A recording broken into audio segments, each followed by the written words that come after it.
Good morning, this is Sougata. Welcome to RCC. আজ আমার basic English গ্রামারের 21 নম্বর ক্লাস। আজকে আমার টপিক নাম্বার। বাংলায় যেটাকে বলা হয় বচন। বচন বাংলায় কিন্তু তিনটে: এক বচন, দ্বিবচন, বহু বচন।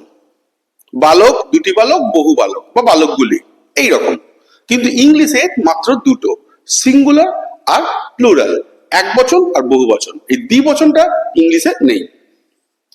এই নাম্বারের কতগুলো রুলস আছে, এই রুলস গুলো জানলে আমরা অতি সহজে একটা নাউনকে সিঙ্গুলার থেকে প্লুরালে নিয়ে যেতে পারবো। কেমন? আমি চট করে প্রত্যেকটা সূত্র ধরে আমি তোমাদের দেখিয়ে দিচ্ছি, ক্লাসে চট করে দেখে নাও।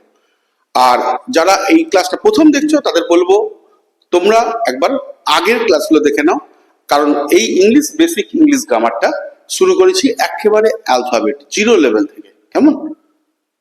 ইংলিশের গ্রামার শিখতে গেলে প্রথম থেকে শেখাটাই ভালো। যাক, আমি এবার নাম্বারের পরপর কতগুলো সূত্র দিচ্ছি, আর সেই সূত্রকে মেনটেন করে আমি কতগুলো উদাহরণও দিয়ে দেবো। কেমন? আজকে নাম্বারটা একটা ক্লাসে শেষ করব। 1 নম্বর সূত্র, এটাকে আমি বলছি এস রুলস। এটাকে সাধারণ সূত্র আমি বলতে পারি।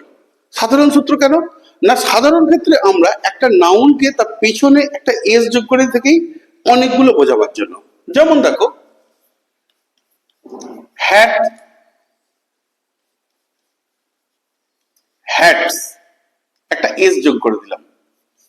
সেম অ্যাজ র্যাট, র্যাটস, করি না এটা? Pen, pens. সূত্রটা কি করলাম? শুধুমাত্র দেখো একটা এস অ্যাড করেছি। যখন কোনো নাউনের শেষে আমি শুধুমাত্র এস যোগ করে দিয়ে সেটা সিঙ্গুলার থেকে প্লুরাল করব, সেটাকে আমি বলে দিলাম এটা সাধারণ সূত্র। এটা এস এর সূত্র। জানা গেল?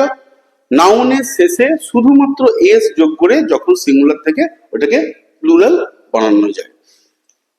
এবার আমি চলে আসি দ্বিতীয় সূত্র, ইএস এর সূত্র, ইএস রুল। ইএস রুলটা কি? যখন কোনো নাউনের শেষে S, double S, SH, CH, X কিংবা জেড, এই যে কোনো একটা, এই অবলিক দিয়ে দিয়ে লিখলাম, কমা দিয়ে দিয়ে, নাউনের শেষে যদি এস কিংবা এসএস কিংবা এসএইচ কিংবা সিএইচ কিংবা এক্স কিংবা জেড যদি থেকে থাকে, তাহলে আর এস নয়, ইএস যোগ করব। যেমন দেখো, BUS, BUS, ES, GLA double S, দেখো ডবল এস আছে, তাহলে GLA double S, ES, BOX, box, দেখো এক্স আছে, তাহলে এখানে কি হবে? BOX, ES, boxes. বুঝছে? এক্ষেত্রে খালি দুটো ব্যতিক্রম খালি মনে রাখবে। ব্যতিক্রম, সবকিছুর ভাই ব্যতিক্রম আছে, এটাও ব্যতিক্রম আছে। ব্যতিক্রমটা কি?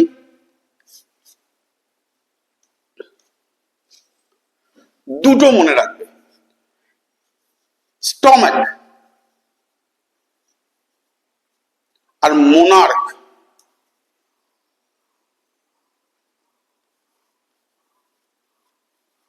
এই স্টমাক পাকস্থলী, মোনার্ক রাজা, এইখানে দেখো সিএইচ উচ্চারণ ক হয়ে যাচ্ছে, এখানে কিন্তু আর সিএইচ থাকা সত্ত্বেও আমি শুধুমাত্র এস যোগ করে, দুটোর ক্ষেত্রেই এস যোগ করে সিঙ্গুলার থেকে প্লুরাল বানাবো।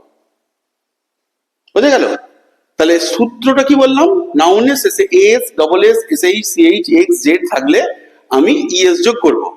দুটো খালি মনে রাখবে, স্টমাক আর মোনার্ক, এমওএনএআর সিএইচ আর এসটিওএমএ সিএইচ। এই দুটোর ক্ষেত্রে শুধুমাত্র এস যোগ করব।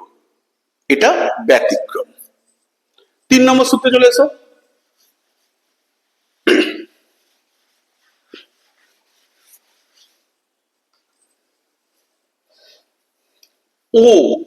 ও এর রুল। ও এর সূত্র কি দেখো? যদি নাউনের শেষে ও থাকে, ওটা ঠিক আগে যদি ভাওয়েল থাকে শুধু এস, যদি কনসোনেন্ট থাকে ইএস। রেডিও, দেখো ও এর আগে কি আছে, ভাবেল আছে, তাহলে শুধু এস যোগ করে দাও। ম্যাঙ্গো,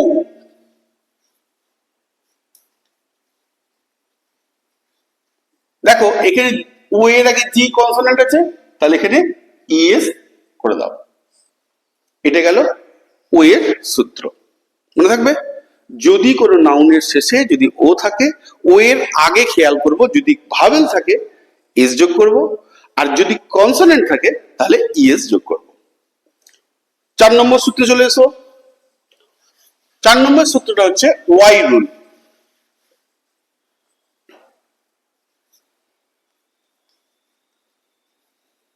ওয়াই এর সূত্র, ওয়াই এর সূত্র কি বলছে, যদি নাউনের শেষে ওয়াই থাকে, এটাও ঠিক তাই, ওয়াই এর আগে খেয়াল করব সেটা ভাবেল না কনসোনেন্ট। ঠিক ওয়াই এর আগে যদি ভাবেল থাকে শুধু এস যোগ করব, আর যদি ওয়াই এর আগে কনসোনেন্ট থাকে ওয়াইটাকে মুছে দেব, মুছে দিয়ে আই ই এস যোগ করব। দেখো বি ও ওয়াই, বয়, ওয়াই এর আগে কি দেখো ও ভাবেল আছে, তাহলে এটা করে দাও বি ও ওয়াই এস, বয়েজ। ঠিক একই দেখো টি ও ওয়াই টয়, টি ও ওয়াই এস, টয়েজ। কিন্তু দেখো B A B Y, baby, Y এর আগে কি আছে কনসোনেন্ট, তাহলে এইটা ওয়াইটা মুছে দেবো, বি এ বি, ওয়াইটা মুছে দিয়ে আই হলো, তারপরে ইএস যোগ করে দাও, বেবিজ। কেমন, বোঝা গেছে? তাহলে কি বোঝালাম, যদি নাউনের শেষে ওয়াই থাকে, ওয়াই এর আগে যদি ভাবেল থাকে তাহলে এস, আর ওয়াই এর আগে যদি কনসোনেন্ট থাকে ওয়াইটা উঠে গিয়ে আই হবে, আর তার সঙ্গে ইএস যোগ করা হবে। 4 নম্বর সূত্রে চলে এসো।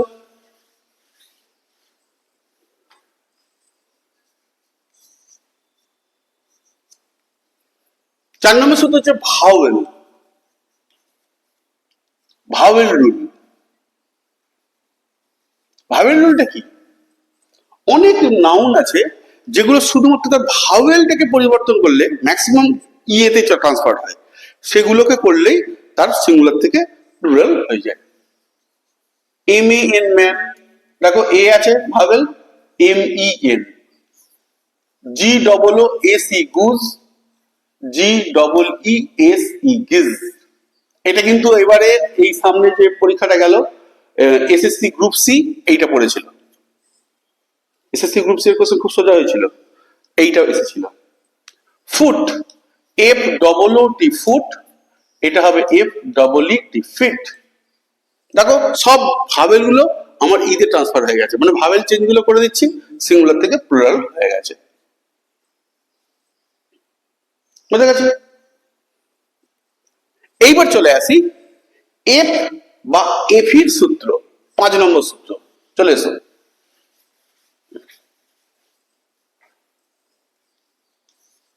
এফ কিংবা এফ ই,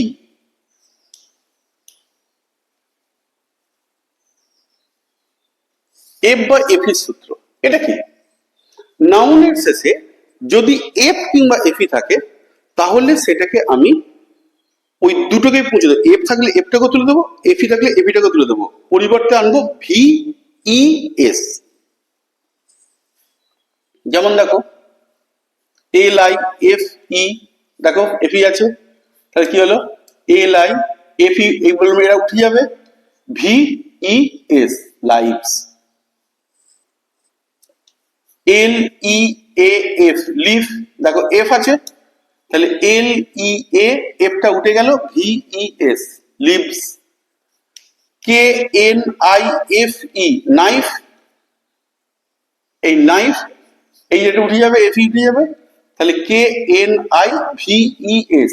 এই 5-6 এ যারা পড়ছো তাদের কিন্তু এইগুলো খুব পড়ে, বিশেষ করে নাইফটা বারবার আসে।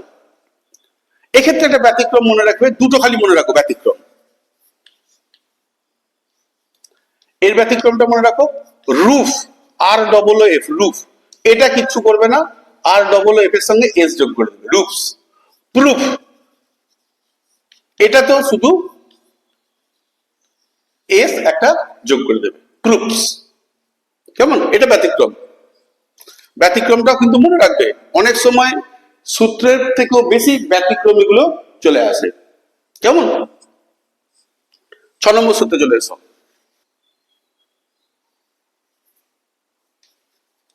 6 নম্বরটা হচ্ছে স্পেশাল কিছু আছে, কেমন? আমি সেগুলো দিচ্ছি। Special rule. স্পেশাল রুলটা কি? এরা নির্দিষ্ট কোনো নিয়ম মেনে চলে না, এগুলো মনে রাখতে হয়। এইগুলো যেগুলো দিচ্ছি এগুলো মনে রাখবে, কারণ এগুলো কোনো সূত্র মেনটেন করেই চলবে না, পুরো দেখতেও অড হবে, সেগুলোকে জেনে রাখবে। কেমন? যেমন দেখো, ও এক্স, অক্স, আমার তো এক্স এর সূত্র অক্সেস হতো, হবে না, এটা হবে ও এক্স ই এল, child, children,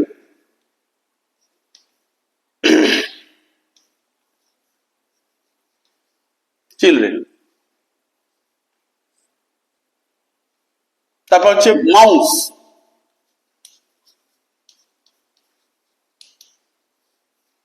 MICE, Laos.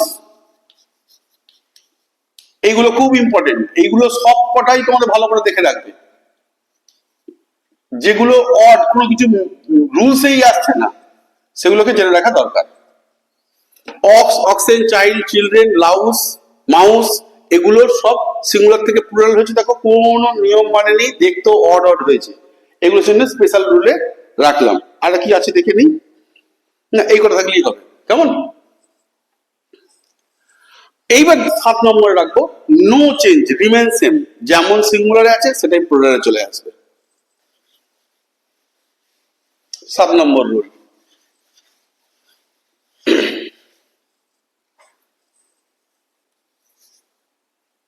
Rule 7, no change.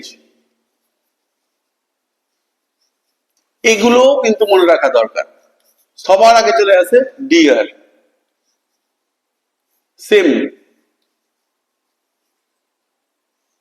এটা যা সিঙ্গুলার তাই দেখো প্লুরাল করা আছে। শিপ,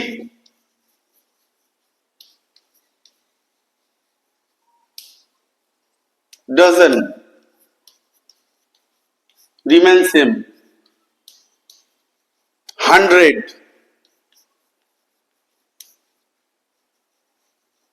100।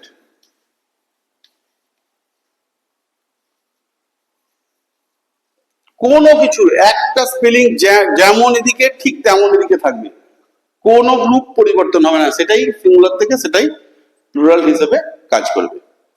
এই ছিল আমার নাউনের সিঙ্গুলার থেকে প্লুরাল যাওয়ার সবকিছু নিয়ম। কেমন? তোমরা এই নিয়ম ধরে নিয়মগুলোকে আগে প্র্যাকটিস করে নেবে, আর তারপর তুমি নতুন নতুন নাউন দেখে সেগুলোকে করার চেষ্টা করবে। আশা করি তোমাদের এটা বোঝার কোনো অসুবিধা নেই। পরে দেখা হচ্ছে আবার নতুন কোনো টপিক নিয়ে। আজকের মতো এইটুকুই। যদি ভালো লাগে থাকে সঙ্গে থেকো। বাই।